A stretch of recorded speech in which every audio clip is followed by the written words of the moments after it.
नमस्कार, मैं हूं विजयश्री और आप देख रहे हैं यूबी न्यूज। आज की बड़ी खबर इंदौर से है, जहां क्राइम ब्रांच पुलिस को एक बड़ी सफलता मिली है। इंदौर के राजेंद्र नगर इलाके से 294 चोरी के मोबाइल फोन बरामद किए गए हैं, जिन्हें नेपाल और अन्य देशों में भेजने की तैयारी थी। लेकिन पुलिस की मुस्तैदी ने इन मोबाइल की खेप को इंदौर से बाहर जाने से पहले ही रोक लिया। आइए जानते हैं इस बड़ी कार्रवाई के बारे में विस्तार से। इंदौर की क्राइम ब्रांच पुलिस ने एक बार फिर से अपनी सटीक कार्रवाई से अपराधियों को मात दी है। हाल ही में राजेंद्र नगर थाना क्षेत्र के प्रभु नगर में स्थित एक घर पर छापेमारी के दौरान 294 चोरी के मोबाइल फोन जब्त किए गए हैं। इन मोबाइलों को देश के विभिन्न हिस्सों से चुराया गया था और इन्हें नेपाल सहित अन्य देशों में भेजने की योजना थी। पुलिस ने इस कार्रवाई में संजय कश्यप नामक व्यक्ति को गिरफ्तार किया है। बताया जा रहा है कि संजय कश्यप इंदौर के कुख्यात मोबाइल माफिया जितेंद्र वासवानी उर्फ जॉनी के लिए काम करता था। जॉनी ने चोरी के इन मोबाइलों को संजय के घर में छुपा कर रखा था। पुलिस के अनुसार ये सभी मोबाइल एंड्रॉइड ऑपरेटेड फोन हैं, जिनमें सैमसंग, ओप्पो, वीवो और एमआई जैसी बड़ी कंपनियों के फोन शामिल हैं। इन चोरी के मोबाइल्स को IMEI नंबर बदलकर बेचने की योजना थी, लेकिन उससे पहले ही पुलिस ने इन्हें जब्त कर लिया। क्राइम ब्रांच पुलिस ने बताया कि जितेंद्र उर्फ जॉनी वासवानी के खिलाफ पहले भी कई मामले दर्ज हो चुके हैं। रावजी बाजार पुलिस ने पहले भी उससे 700 से ज्यादा चोरी के मोबाइल बरामद किए थे। वर्तमान में जॉनी आईफोन के IMEI नंबर बदलने के एक अन्य मामले में जेल में बंद है। ये क्राइम ब्रांच में हमारे क्राइम की टीम को मुखबिर ने सूचना दी थी कि कुछ लोग चोरी का मोबाइल बेच रहे हैं।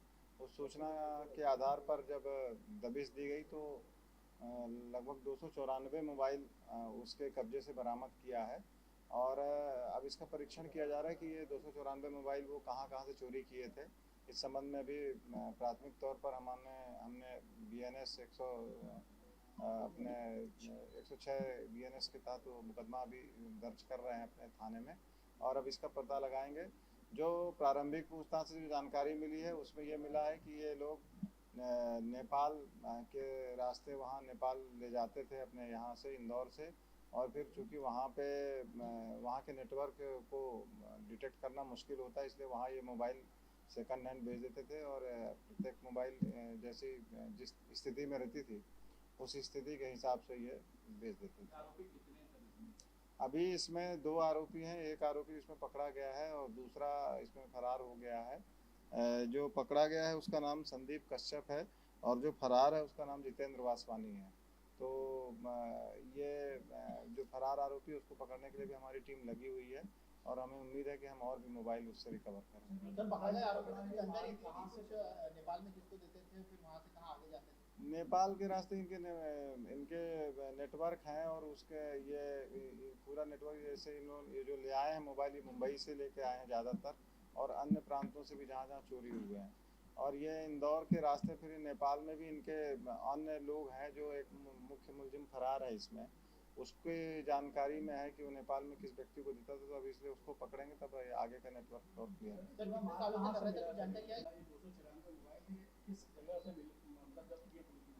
ये अभी हमको संदीप कश्यप के घर से मिला है ये मोबाइल और जब मुखबिर ने बताया था तो हमने जब रेड किया था तो इसके बैग में और अटैची में सब जगह जब इनकी तलाशी ली गई तभी मोबाइल रिकवर।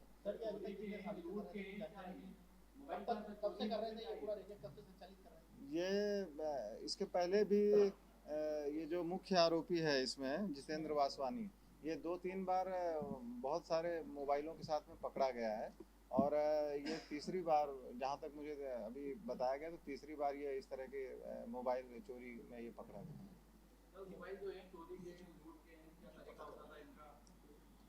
ये पता कर रहे हैं बेसिकली। ये इसमें जो एक आरोपी पकड़ा गया है जितेंद्र जो जॉनी, जिसके यहाँ का ये नौकर काम करता है, जितेंद्र जॉनी, रावजी बाजार में जो 700 लगभग मोबाइल मिले थे उसमें मास्टरमाइंड था। और जब अपन ने जब पकड़े तो उस समय लूट के भी कई मोबाइल मिले थे, चोरी के भी मिले थे। चूँकि अभी साहब के निर्देश में लगातार इसमें कार्रवाई चल रही है, मोबाइल की IMEI सर्च किया जाकर ये पता करेंगे कहाँ के चोरी के फरियादियों को बुलाया जाएगा, तो उससे ये भी स्पष्ट होगा कि कितने लूट के और कितने चोरी किए हैं। उस आधार पर FIR क्राइम ब्रांच में कराई जाएगी और जॉनी की भी तलाश कर रहे हैं। इसने एक्सेप्ट कर लिया है कि एक बार ये 60 मोबाइल नेपाल में डिलीवर करके आया है। इसने भी एक बार का एक्सेप्ट कर लिया गया, लेकिन हमें पूरा भरोसा है कि चूंकि जितेंद्र जॉनी लगभग पिछले 5-6 सालों से काम कर रहा है, उसका पुराना आपराधिक रिकॉर्ड है, ऐसी उम्मीद है कि नेटवर्क बहुत बड़ा नेटवर्क है, तो पहले भी पकड़े गए थे, अभी भी इनको पकड़ा जाएगा। 294 में ऑलरेडी डीसीपी सर के द्वारा एक टीम बना दी गई है जो IMEI सर्च करके फरियादियों तक पहुंच रही है, तो फरियादियों पर बात करने के बाद आगे की स्थिति और बेहतर ढंग से स्पष्ट हो पाएगी। जैसा कि मैंने बताया, जैसी फरियादी मिलेंगे हमें, तब फिर वो घटना स्थल मिलेगा और घटना स्थल से फिर हमें क्लियर होगी। हो सकता है बॉम्बे के भी हों, जैसे पिछली बार अगर आप देखा होगा रावजी बाजार वाले, उसमें कुछ महाराष्ट्र के मोबाइल मिले थे, मुंबई के मिले थे, पूना के मिले थे, दिल्ली के मिले थे, राजस्थान के मिले थे। अब इसमें फरियादी के मिलने पर यह पता किया जाएगा कि उससे छुड़ाया गया था, कि उसका चोरी किया गया था, या फिर उसने किसी को मोबाइल को रिपेयरिंग के लिए दे दिया गया था। ये सारी बातें अब स्पष्ट होगी फरियादी से कॉन्टेक्ट।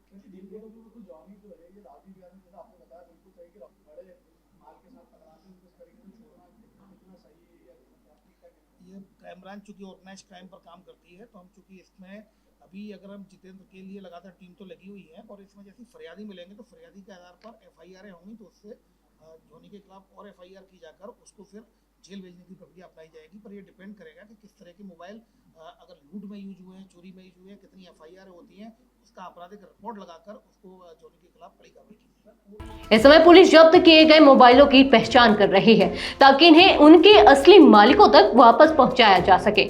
चोरी के मोबाइल्स की पहचान उनके IMEI नंबर के माध्यम से की जा रही है और उम्मीद है कि जल्द ही मालिकों को यह मोबाइल लौटाए जाएंगे।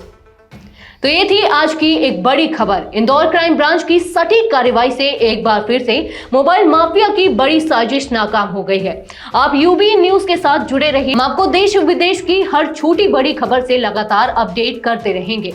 अगर आपको ये खबर पसंद आई हो तो हमारे वीडियो को लाइक करें और हमारे चैनल को सब्सक्राइब करना ना भूलें। धन्यवाद।